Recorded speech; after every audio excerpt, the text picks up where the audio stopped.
Hi friends, అందరు ఎలా ఉన్నారు? నేనైతే చాలా బాగున్నాను. ఈరోజు మనమైతే మార్టిన్ లూథర్ కింగ్ మెమోరియల్కి బయలుదేరదాము. ఇది అట్లాంటా జోర్జియాలో ఉన్నదన్నమాట. మార్టిన్ లూథర్ కింగ్ జూనియర్ అనే ఆయన మన మహాత్మా గాంధీ మన దేశంలో ఎలాగ ఫ్రీడమ్ ఫైటరు, ఇక్కడ అమెరికాలో కూడా నల్ల జాతీయులకు ఫ్రీడమ్ ఫైటరు ఈ మార్టిన్ లూథర్ కింగ్ జూనియర్ అనమాట.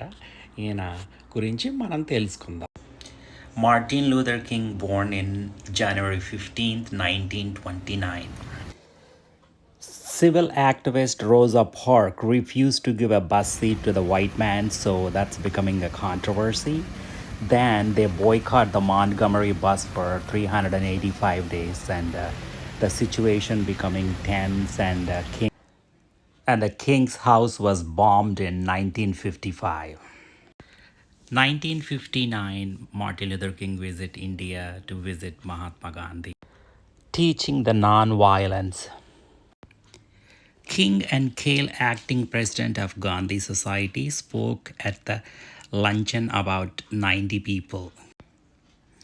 King survived a knife attack in 1958 and 1960 election Atlanta sit-in prison sentence.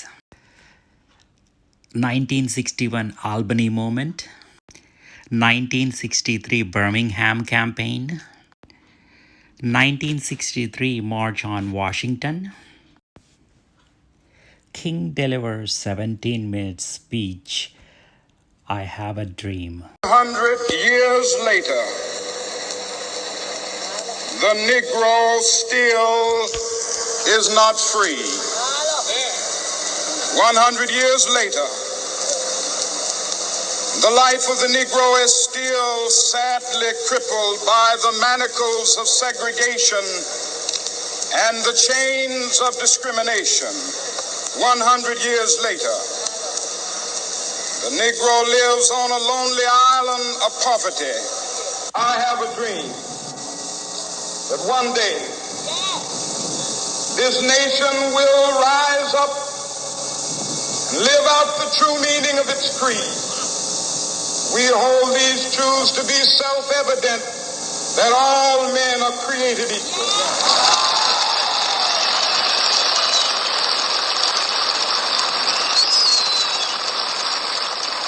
I have a dream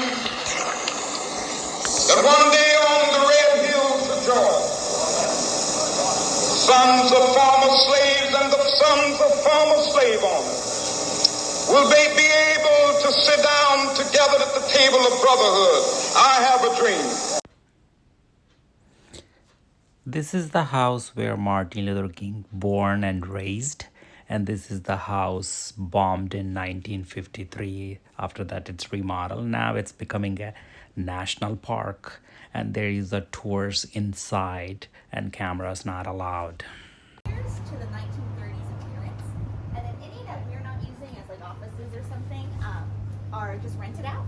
People do live there. Yeah, the inside's been modernized. So people live over there? Mm-hmm, absolutely. Yep. Yeah. So it's still a neighborhood, which is really cool. Yeah.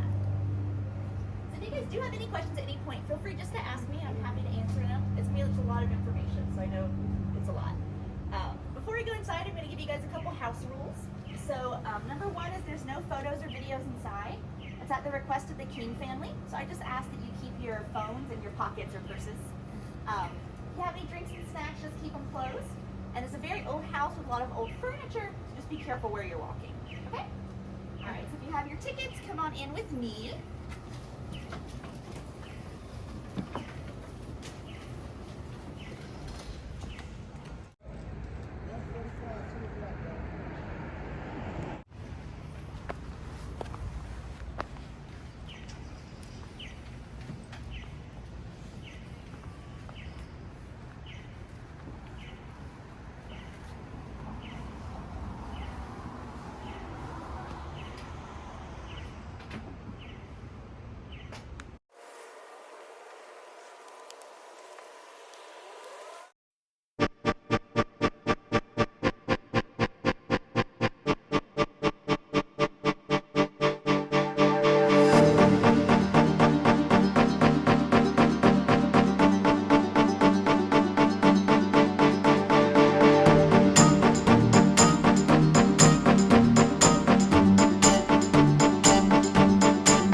an indefinable, mysterious power that pervades everything.